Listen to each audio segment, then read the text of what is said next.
There is a behavior that is quietly destroying your power. You tolerate disrespect, you excuse it, you laugh it off, and every time you do, you signal weakness. Not loudly, silently. The room adjusts around you, the hierarchy recalculates, you drop, they rise. You think you are being mature, controlled, above conflict, but Machiavelli understood something you never learned. Men do not respect tolerance, they respect consequences. The moment you allow a small violation, you authorize a larger one. Disrespect is never random, it is a test, and you have been failing it. This is not about ego, it is about status, and in every social system, status decides who commands and who obeys. Law 1. The lie of tolerance. You were trained to believe that ignoring disrespect makes you strong. Stay calm, be the bigger man, don't react. That is the script they installed in you. But observe the outcome, not the intention. Every time someone cuts you off mid-sentence and you smile, the room registers something. Not your maturity, your tolerance. And tolerance in competitive environments translates to low risk, low resistance, low status. Every time a colleague takes credit for your idea and you let it slide, you tell the hierarchy you will not defend territory. You call it emotional intelligence, they call it safe to dominate. There is a difference between composure and passivity. Composure is controlled power. Passivity is unguarded access. Machiavelli warned that a ruler who avoids necessary severity invites disorder. When small rebellions are ignored, larger ones follow. Human beings test limits the way water tests cracks in stone, quietly, repeatedly, until something gives. Disrespect rarely arrives as open hostility. It begins as micro-violations, a tone shift, a subtle joke, a delayed response, an interrupted thought. Each one is a probe. Each one asks the same question. How far can this go? In a group setting, the man who absorbs the joke becomes the recurring joke. Laughter rewrites rank. The room recalibrates. Without a word, your position shifts downward. In relationships, it starts with light sarcasm in front of others. You ignore it to avoid tension. Later, it becomes open contradiction, then public dismissal. Attraction does not survive perceived weakness. Contempt grows where boundaries collapse. You believed you were preserving harmony, but harmony without authority is temporary. It rests on your silence. Tolerance, when misapplied, is not virtue. It is permission. You thought you were choosing peace. You were signaling that violations carry no cost. And in any hierarchy, what carries no cost expands. Law 2. Perceived strength determines treatment. Machiavelli wrote that it is safer to be feared than loved when you cannot be both. Most men hear this and imagine shouting, intimidation, aggression. They misunderstand the word fear. Fear, in strategic terms, means consequence. It means when someone considers crossing you, their mind runs a calculation. What will this cost me? If the answer is nothing, the behavior proceeds. If the answer is status, access, comfort, they hesitate. Human beings respond to incentives, not ideals. Fairness is a story we tell. Incentive is what governs action. If disrespect costs nothing, it spreads. If it carries consequence, it contracts. This is not emotional, it is structural. In every office, friend group, and relationship, there is an invisible ranking system operating beneath conversation. Who interrupts whom? Who apologizes first? Who explains themselves? Who holds eye contact? These microsignals accumulate into perceived strength. The man who enforces boundaries rises because he introduces friction. The man who absorbs pressure sinks because he removes it. Perception outweighs intention. Machiavelli emphasized that appearance often matters more than inner reality. You may be competent, disciplined, and intelligent, but if your behavior communicates tolerance for violation, the system categorizes you as manageable. Consider a meeting. A manager interrupts you repeatedly. You remain polite. He continues because nothing in the pattern changes. Then another man says calmly, without hostility, "Let me finish." The interruption stops, not because he was louder, because he altered the risk calculation. Same room, same hierarchy, different signal. Strength is not declared, it is demonstrated through limits. You do not convince people to respect you, you condition them to. Law 3. The tested man versus the sovereign man. There are two types of men in every hierarchy: the tested man and the sovereign man. The tested man lives in constant evaluation, not officially, subtly, socially. People interrupt him to see if he will reclaim the floor. They make quiet jokes at his expense to measure his reaction. They delay responses to test his urgency. They shift blame to see if he absorbs it. None of it looks dramatic. That is why it works. He notices the pattern, he feels the imbalance, but he rationalizes it. It's not worth the friction. I'll handle it later. I don't want tension. He chooses short-term comfort over long-term position. And because he absorbs the pressure increases. Testing never stops where resistance is low. The sovereign man operates differently. He is not louder, not aggressive, not emotional. He simply closes tests immediately. A line is crossed, he addresses it. Calm tone, direct eye contact, minimal words. Don't do that. Be clear. Finish your point. No lecture, no performance, no apology.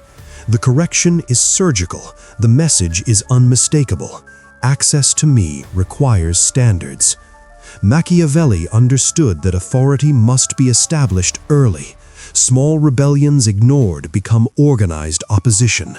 But when disorder is stopped at the beginning, larger conflict never forms.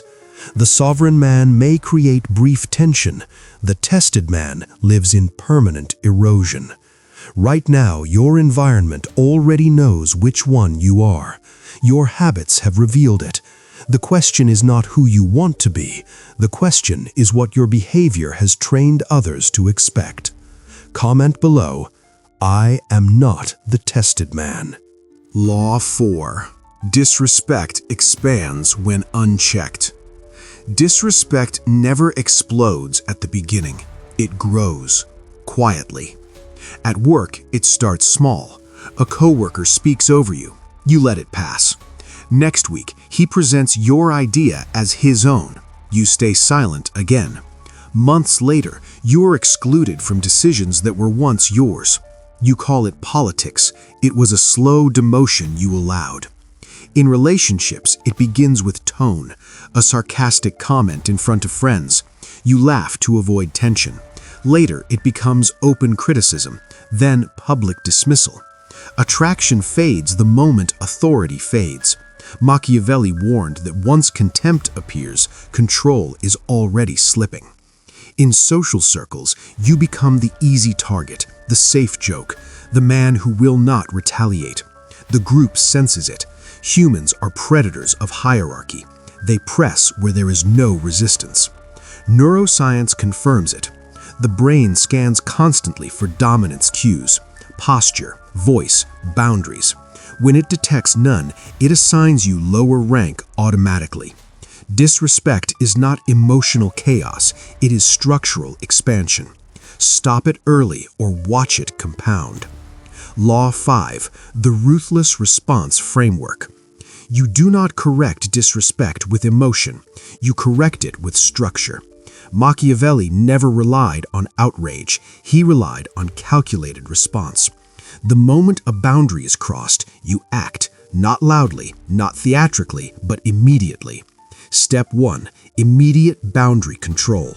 Interrupt the violation in real time. Finish your sentence. Don't speak for me. Clarify what you mean.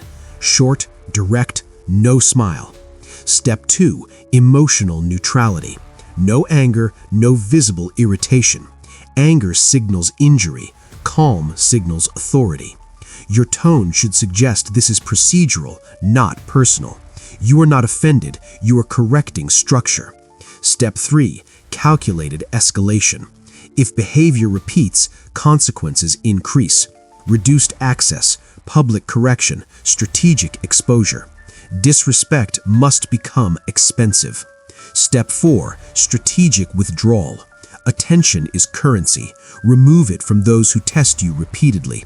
Silence can isolate faster than argument. The key is consistency.